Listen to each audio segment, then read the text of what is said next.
Fala, galerinha, eu tô com ele agora, a figura talvez uma das mais importantes, certamente, né? Uma das mais importantes da filosofia.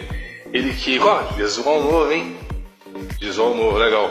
Mas ele que é uma das figuras mais importantes da filosofia e que resolveu a treta entre o empirismo e o racionalismo, né? Também conhecido como inatismo.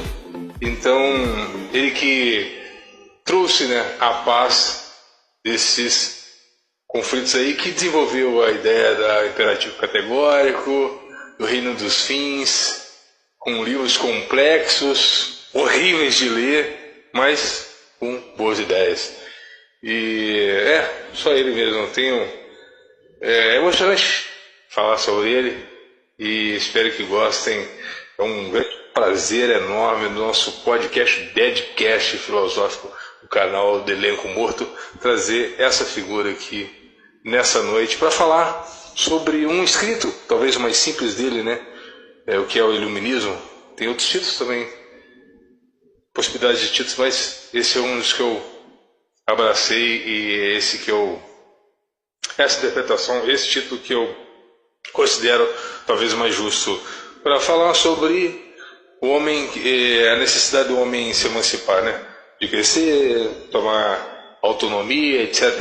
na sociedade. Então, para falar sobre isso, esse texto, talvez um dos mais simples da sua obra, é Kant, Immanuel Kant.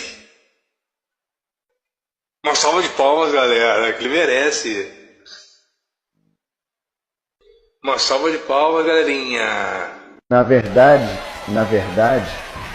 obrigado pelas palmas, muito obrigado pelas palmas. Vim falar sobre o que é o esclarecimento, né? Também conhecido como o que é o iluminismo, essa libertação do sujeito, né? Das amarras tanto das tradições quanto dos regimes, das ditaduras, das opressões, das ideologias, repito, das ideologias. Principalmente, mais uma vez, das ideologias, essa saída do sujeito da condição da síndrome de Peter Pan. Obrigado pelo convite, fico extremamente lisonjeado. Espero poder colaborar com o canal, né? É isso, bola para frente. Kant, se o esclarecimento, então, é a saída do homem, né? Como no seu artigo, a saída do homem da sua minoridade, ou seja, do seu estado de, vamos dizer assim, de letargia, de torpor. Isso é, os sujeitos que levaria aí, então, a sujeitos fracos, mimados, que não pensam. Não acha que seria mais um reflexo das gambiarras, então, ensinadas, tanto na escola de Frankfurt, a partir dos anos 20, né? O que eu quero dizer com isso? Esse amontoado de ensinos carunchentos, digo, de ensinos arruinados, voltados a uma ideia sempre covarde ou de inveja, muitas vezes, então, na maioria das vezes tacanha, né? Dessa teoria que eles chamam de teoria crítica, no seu pensar, agora voltando à ideia da crítica, que faz parte dessa ideia, dessa faculdade que formou tantos esquerdistas assim, né? Nessa linha de pensar, no seu conceber, no seu pensar, criticar tudo bastaria? Então a solução de uma evolução teria base na crítica? Vou dizer primeiramente que mesmo desencarnado nós vemos do alto, né? Não é? Essa habilidade nos possibilita o avanço de algumas informações, né? Quanto à pergunta da falta de autonomia, eu escrevi um artigo em 1783 que tratava disso, uma espécie de previsão, de providência. Observei que já na minha época haviam sujeitos presos em seus medos, inertes em seus mundos, aterrorizados por seus problemas e traumas. É por isso que escrevi, para tentar esclarecer, colaborar, para que clientes de suas dívidas pudessem escolher abraçar o conhecimento ou perecer na caverna. Kant, você acha mesmo que, no caso, o homem, né, homem ou mulher, né, tanto faz, mas o homem no geral, é o culpado dessa falta de esclarecimento, essa minoridade mental, ou como diria Rousseau, né, o meio o corrompe, né? Você acha que é uma questão da sociedade, que oprime o homem e faz com que, através de doutrinação massiva, no caso dos esquerdistas, né, dessa repetição, né, massiva de mentiras na cabeça, dessa, digamos, doutrinação mesmo, ou é por si mesmo, ou é uma coisa da natureza humana mesmo, tender essa preguiça mental, né, essa falta de esclarecimento.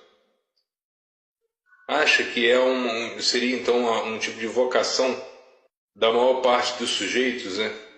Meio que inata, ou seria culpa, digamos assim, de uma má influência, de maus incentivos, né? De más companhias, e você, de maus professores também, né, no geral, né? O que você acha? Alguns nascem com o dom, vamos dizer assim, uma espécie de dom para a derrota, coisa deles próprios. Passam uma vida toda se sabotando, meio que autocanibais, autossarcofágicos, são, como diziam os antigos, cabeças duras, incapazes de perceberem o mundo fora da caverna. Como diria Platão, por mais esforços que as mãos amigas possam fazer, ainda há outros que não, que até nascem com visão crítica, mas são sabotados por ideólogos, demagogos. Enterra a juventude por espíritos já contaminados, mas esforçam-se para obter apoiadores para suas ideologias fracassadas, do que para instruírem o caminho da meritocracia, da independência, da autonomia, da autogovernança, do autocontrole. Por último, ainda existem os de terceira ordem, que apesar de serem rotulados como conservadores, possuem boa ética, bom senso e coragem, atributos nobres de espíritos que caminham para uma boa evolução. Esses são pragmáticos, racionais e com humildade para assumirem os erros, e força para mudar quando necessário. Kant, Frankfurt, Sorbonne, London School, Colômbia, Bolonha, UNAM, UNILA, USP. O senhor não acha que pelo fruto se reconhece a árvore? Ou seja, acredita que uma faculdade marxista como essas que acabei de mencionar é capaz de conduzir o aluno para um estado meio que de menoridade, né, em vez de maioridade, de menoridade, uma involução, né, de menoridade, por conta justamente dos professores, né, professores pueris, né, toda essa doutrinação, ou o jovem teria forças para resistir? E não considera uma covardia cativar os jovens justamente por não poderem discernir o certo do errado?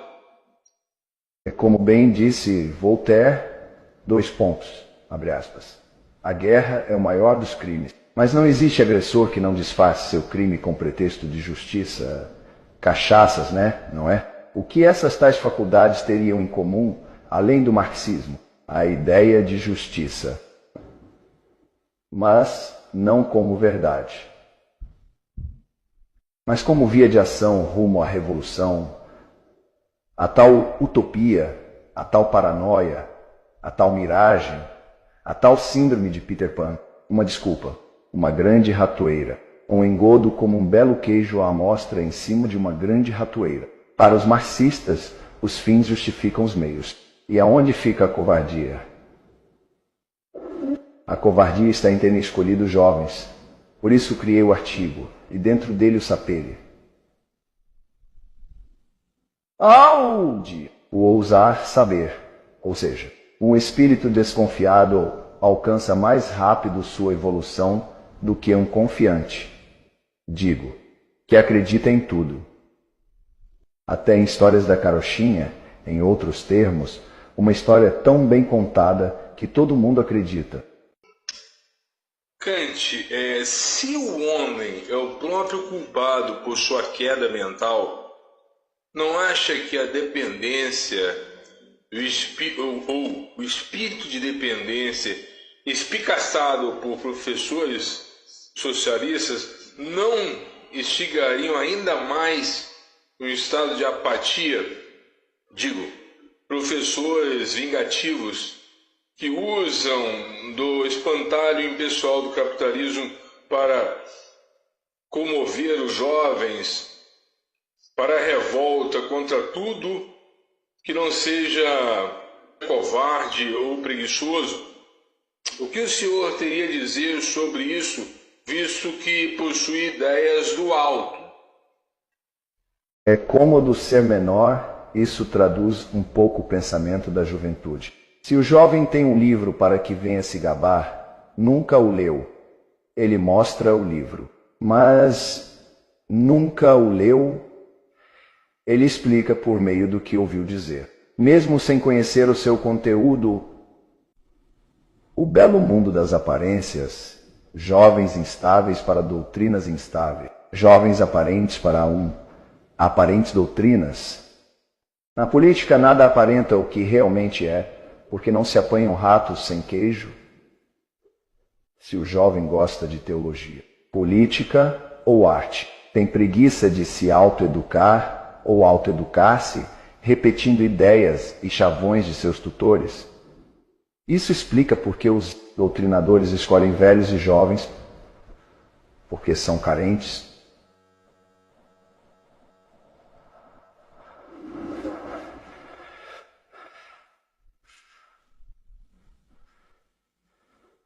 Não é assim? Quando esses jovens, assim como seus professores, sentem-se ameaçados, choram, esperneiam, pois a culpa é sempre do outro. Isso indica a falta de autonomia. Foram instigados por seus tutores a arremedar ideias como títeres, marionetes, fantoches, e não como agentes causadores ou mentores. Kant, como disse mesmo, nos livros, abre aspas, os tutores embrutecem seus gados, no livro não, desculpa, no artigo, os tutores embrutecem seus gados domésticos para que sejam tranquilos para com os tutores e agressivos contra tudo que não foram estimulados, muitas vezes instigado a irem até mesmo contra seus pais, os únicos que poderiam amá-los de verdade. Não acha que a esquerda, mais uma vez, instigou os jovens a um tipo de doutrina, a doutrina da amargura, do desgosto, ou seja, para eles tudo está errado. Tudo é tortura e tudo precisa ser como querem. Em um mundo moldado e dulcificado a seu gosto, sob seu jugo, na sua maneira. Não acha que é mais ou menos isso? Não acha que a juventude hoje em dia caminha dessa forma, nessa direção? Claro, por isso andam sempre em bando. Para que o mais forte fale pelos outros, por isso criam inimigos externos, para justificar seus idealismos, para fortalecer a formação de suas identidades, sua rebeldia contra o sistema, contra o status quo. Esses sujeitos são usados como vanguarda, como testa de ponte para o pensamento revolucionário, cachaças. Os comunistas persuadem os jovens para que sua menoridade mental em ato perca a sua potência de adulto, prolongando sua lassitude e abúlia, como diria Aristóteles, cachaças, uma moca, peta, patranha, pataratice, mentira sem fim. Digo, peta, peta, peta, moca, mentira, patranha, uma patranhice sem fim.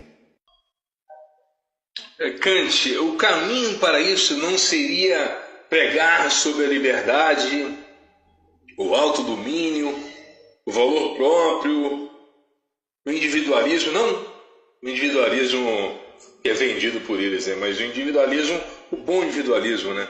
Existe o bom individualismo.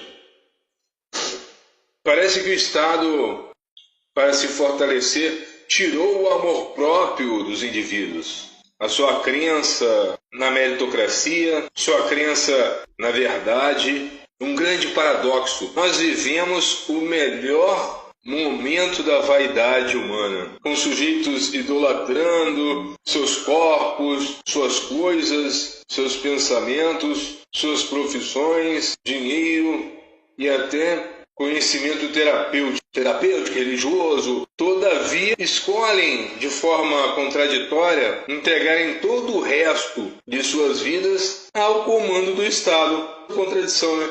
Eles querem autonomia e divulgar, mais uma vez, seus corpos, quer demonstrar sabedoria na religião, sabedoria, um corpo sadio e sarado, mostrar que estão bem financeiramente, se gabar das suas profissões, dos seus pensamentos, das suas coisas, um extremo materialismo, né, demonstrar suas coisas, idolatrando tudo isso. E ao mesmo tempo, como toda contradição possível, como se não bastasse isso, com todo esse tipo de pensamento, resolvem, acima de tudo, depender do Estado, entregando então as suas vidas, então, a todo o resto de suas vidas ao comando do Estado, que mais parecem o Leviatã de Thomas Hobbes do que o Zis do livro de Crônicas ou o Beamonte do livro de Jó, né?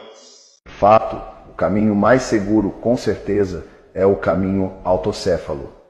Um caminho tortuoso, retorcido, complexo, estreito, cheio de barreiras.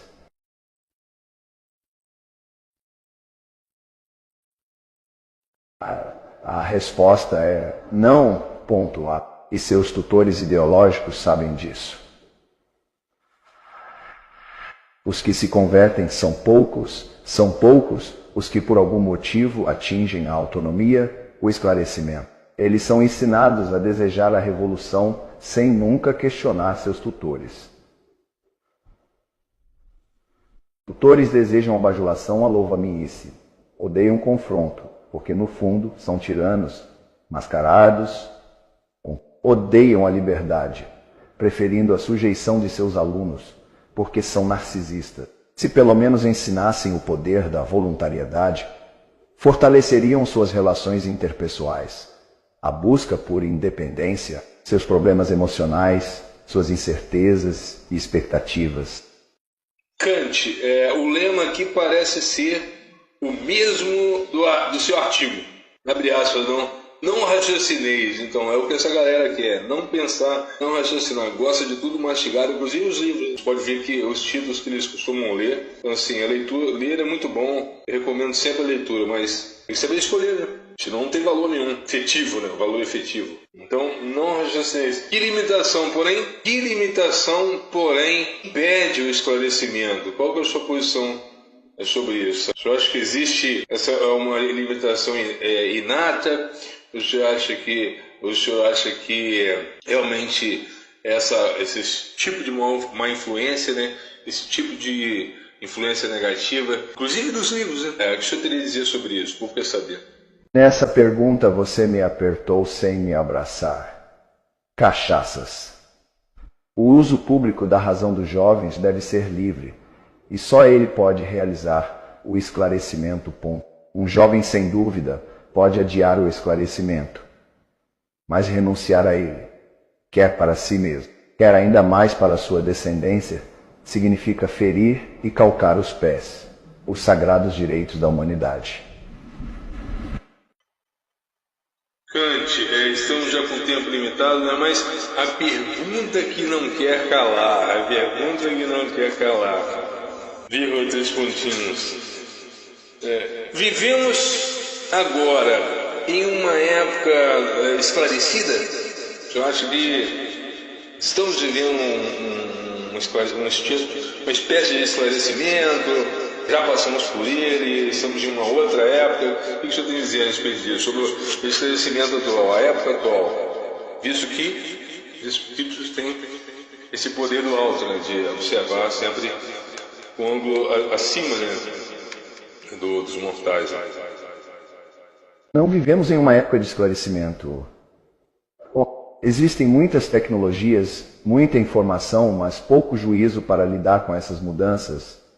Vivemos a Revolução 4.0, conhecida como Quarta Revolução Industrial, uma convergência de tecnologias com a internet das coisas, com inteligência artificial, com robótica, com o aprendizado das máquinas, Big Data, computação em nuvem, realidade aumentada, realidade virtual, manufatura aditiva, ou seja, as máquinas passaram a habitar entre os homens. Isso significa que precisamos cada vez mais de homens unos, invulgares, singulares. Diferente dos homens medrosos e massificados propostos pelo sistema progressista. Ai, que peninha. Nosso tempo acabou, galera. Infelizmente, nosso tempo é curto e gostaria de agradecer a presença de todos os ouvintes aí, principalmente nosso convidado. E futuramente, se Deus assim permitir, vamos tratar de outros assuntos, né? Aquele livro tão temido do Reino dos Fins, né? Da metafísica, da fundamentação da metafísica dos costumes. O livro aí tão falado aí, tão temido. Eu demorei 6 meses para entender um pouco, talvez, se eu tenha entendido. Vou buscar saber da próxima vez aqui. Reino dos Fins, boa vontade e tudo mais. Mas obrigado, Kant, pela participação, por ter vindo. Graças a Deus conseguimos a liberação dele. E agradecer muito ao público, né, que tem escutado, visto, acompanhado o nosso canal. Dá um joinha, deixa aquele comentário maneiro. E até mais. Valeu, tá, galera? Muito obrigado aí. E palmas pro nosso convidado, galerinha. Palmas. Eu que agradeço o convite. Voltarei em breve quando o Papai do Céu permitir. Espero ter contribuído para algum esclarecimento. Abraços e obrigado pelas palmas.